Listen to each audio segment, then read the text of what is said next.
Hello everyone, it's me, Skylar. Welcome to the second installment of my animation tutorial series using Animation Desk. In this video, I'll be explaining— Hey! What's going on here? I'm just filming a video for my YouTube channel. Oh, didn't you hear? I'm replacing you as this channel's mascot. So you're telling me that in addition to being a cartoon portrayal of some artist's inner thoughts and emotions with no free will whatsoever, I'm also just an object that can be replaced at any given moment, like some old crusty toaster oven? Yep, pretty much. I think I need to go lay down.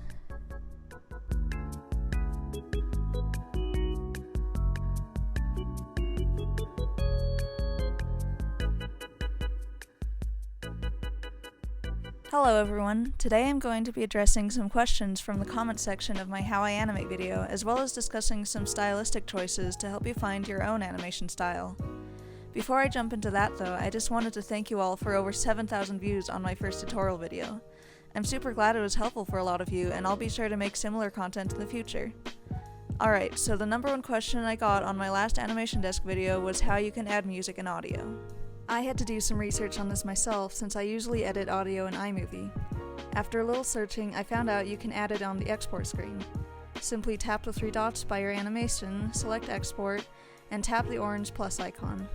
I don't have any music to load into the app, but there is a great tutorial for editing music in the help page. You can find the help page in the top right corner of the home menu. As for syncing audio, we'll have to wait a bit longer for that. The next question was how I do backgrounds. Luckily, Animation Desk makes backgrounds super easy for us. When you tap on the layers icon, on the very bottom is a layer labeled background. Adding anything in that layer will duplicate it for every frame in the animation, so you don't have to add an image over and over. For a still image, tap on your camera roll and choose the image you want. Then just simply tap done and you're done. Animation Desk also has a feature for moving backgrounds. In the same layer, tap Dynamic and select one of the default sceneries. These are really nice if you're into animation memes, especially since they're free to use. And finally, if you'd like to animate your own background, just animate it frame by frame in a layer underneath your subject. If you want to animate it separately, you could always use a free green screen app. Lastly is layers. This isn't so much a question and answer as it is advice from one animator to another. Animate in as many layers as humanly possible. By doing this, you not only have more freedom to add things in between grounds and subjects, but if you mess up on a frame, at least some of the work you did is still salvageable and could possibly be saved by tracing over a screenshot. Please learn it from me and not the hard way like I did. The final thing I wanted to talk about today is line art. I spent a lot of time explaining sketching techniques in my last video, so I thought it would make sense to do the same for line art. However, instead of telling you about my process, I'll be showing you a bunch of different styles so you can develop your own. The first style is the pen. Using a thin-lined pen is great for details, sharpness, and pronounced edges. A medium size, when used correctly, can capture character and dynamic.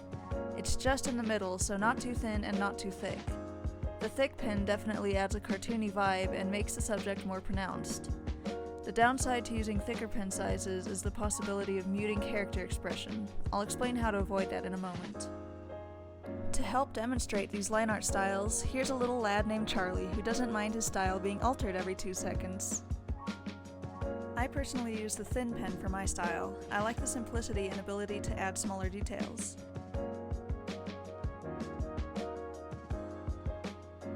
Right off the bat, you can see the difference as the lines get thicker. I'd say it still looks pretty good, but there is a limit. Here, the lines are way too big, making the character look muddied.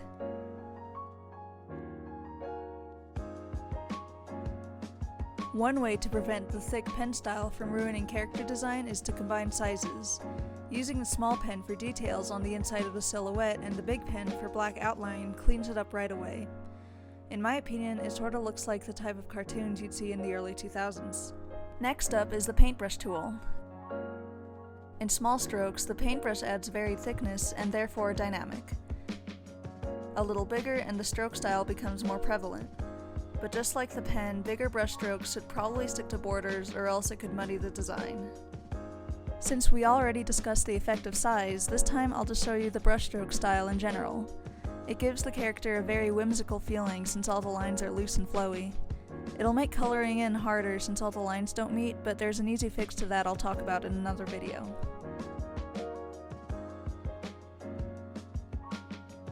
Staying on the note of varying size, next is the pencil tool. The pencil tool has a grainy effect on the character and softens every edge, much unlike solid lines.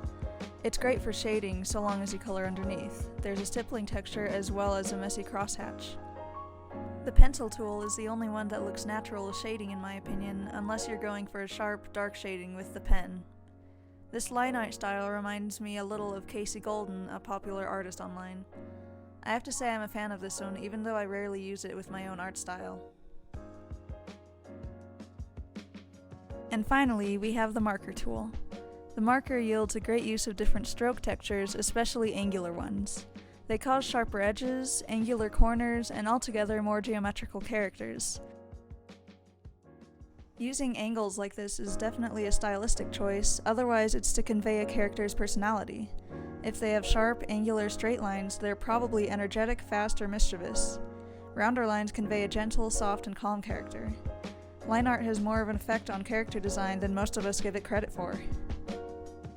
It's fascinating how much simple aspects like line art can change a style.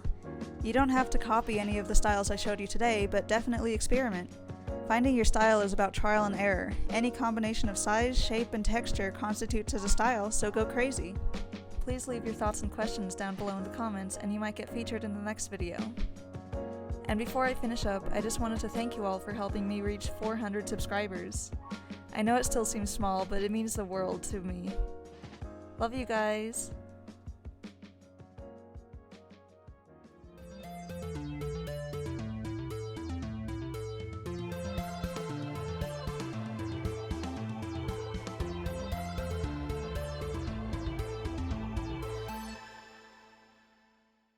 That intro was stupid. I hope I remember to edit it out.